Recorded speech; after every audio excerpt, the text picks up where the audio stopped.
बड़ी खबर आ रही वो भी दर्शकों को बता देते हैं। ईरान युद्ध के बीच ट्रंप का एक और बयान आ गया है।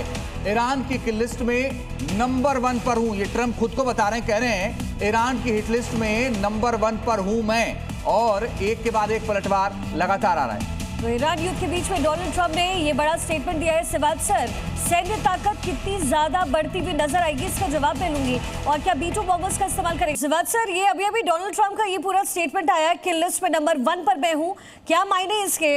और अमेरिका जब सीज फायर तोड़ने का ऐलान कर देता है तो सैन्य क्षमता उसकी कितनी मजबूत है, कैसे जो अपनी पोजिशंस को अमेरिका वहां स्ट्रॉन्ग कर पाएगा?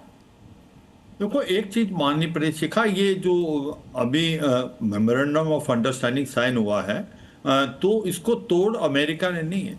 ये अभी जो इस प्रकार से ईरान ने कमर्शियल शिप पे हमला किया है, और वो कमर्शियल जो शिप थे वो ओमान की कोस्ट लाइन के नज़दीक से जा रहे थे, तो ये सच्चाई है। अगर आप MOU देखें, 60 दिन तक फ्री मूवमेंट हो गया और उस पर कोई तोड़ नहीं लगा। इसका मतलब जो सिंपैथी ईरान ने पाई थी पूरे वर्ल्ड से, वो घुमा दी है। और जिस प्रकार से अभी पलटवार किया अमेरिका ने, तो मुझे लगता है बिल्कुल ठीक किया, क्योंकि आप अलाउ नहीं कर सकते कि ईरान उन शिपों के ऊपर हमला करे जो कि एक प्रकार से जा रही हैं स्टेट ऑफ हार्मूज से, क्योंकि 60 दिन के लिए बिल्कुल फ्री मूवमेंट थी।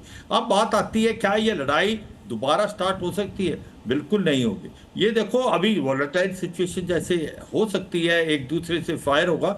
अमेरिका इस लड़ाई में दोबारा नहीं बढ़ना चाहता, वहां पब्लिक ओपिनियन इसके अगेंस्ट है। Mid term election, popularity Donald Trump की गिरती जा रही है। जैसे आपने बोला, एयरफोर्स इस बार जो लड़ाई है उसको इनिशिएट ईरान ने किया है, क्योंकि ये भी कहा जा रहा था कि वो जो अटैक्स हुए हैं वो किसने किया वो समझ में नहीं आ रहा है। ये तो अमेरिका ने अपनी प्रतिक्रिया दी है।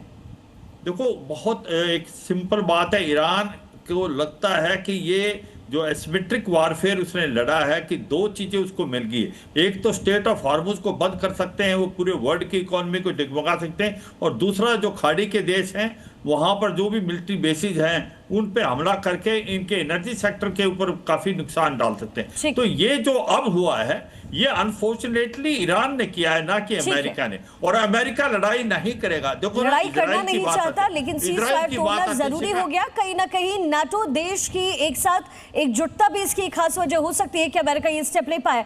क्यों ये डील खत्म हो गई और एक बार फिर से युद्ध की स्थिति बन गई है? कारण क्या लगता है आपको? क्या आपको मेरी आवाज आ रही है? जी बोले।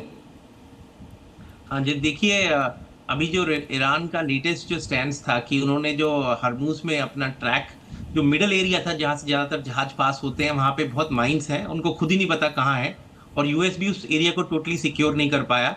और जो हरमुज का लेफ्ट साइड का एरिया है जो ईरान के पास से गुजरता है, उसको ईरान चाह रहा था कि हर जहाज जो गुजरे वो वहीं से गुजरे।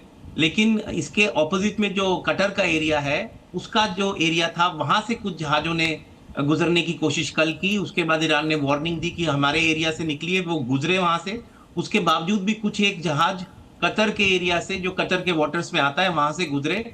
और जो ये बार बार दुहाई दे रहे हैं कि 5th clause of memorandum of understanding, उसमें कहीं नहीं लिखा है कि सिर्फ कतर के एरिया से आप नहीं गुजर सकते। उसमें क्लियरली लिखा है कि ईरान विल मेक श्योर कि सेफली उनका पैसेज हो, पर स्पेसिफिकली कहां से हो, कतर अपने एरिया से क्यों नहीं करवा सकता, इसके ऊपर पेज उड़ा। और जो 3 जहाजों पे उन्होंने अटैक किया, जिसमें सऊदी का भी था, कतार का भी था, और माइंड यू कतार एक मीडिएटर है इसके अंदर।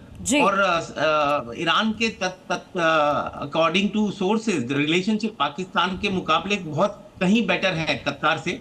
उसके बावजूद भी अटैक हुआ, और ये दिखा रहा है कि जो शॉट्स कॉल कर रहा है वहां पे, वो वहां की सरकार नहीं, IRGC है। और वॉर के दौरान ही IRGC की स्ट्रेंथ वहां बहुत बड़ी है। कट्टरपंथी, चरमपंथी। चलिए धीरज कौल साहब बने रहेगा, हम लौटेंगे आपके पास। अनुराग जी, मैं बड़ा सीधा और सरल शब्दों में समझना चाहता हूं, क्या युद्ध आगे बढ़ जाएगा या कोई संभावना आपको दिख रही कि फिर से थम जाएगा? नहीं, मेरे को ऐसा लगता है कि ये ज़्यादा आगे तो नहीं बढ़ेगा, लेकिन डेफिनेटली एक वॉलेटाइल सिचुएशन बनी हुई है। अगर आप कमर्शियली देखें और अगर आप मिलिट्री वाइज देखें तो बहुत तरह से। सबसे पहला वादा खिलाफे की बात अगर हम करें तो ईरान ने किया था, जिन्होंने साइन करके दिया है कि हम पिछले अगले 60 डेज तक हम कोई हमला नहीं करेंगे। इसके बावजूद भी ईरान की तरफ से हमला आया है। शिपिंग के अंदर 3 शिप को टारगेट किया है, जिसके अंदर एक शिप कतर की थी जो कि खुद ही मीडिएटर है। इसके जवाब में जब अमेरिका ने हमला किया, उनके तकरीबन 88 बम उन्होंने गिराए हैं और वही सारे के सारे बंदरगाह पे गिराए, मेन लैंड पे नहीं गिराया है। तो एक कॉशन तो लिया जा रहा है और अभी उनको बैक चैनल टॉक्स जारी है। लेकिन यहाँ बड़ा सवाल ये बनता है कि प्रायोरिटी पर पेंटागन के लिए क्या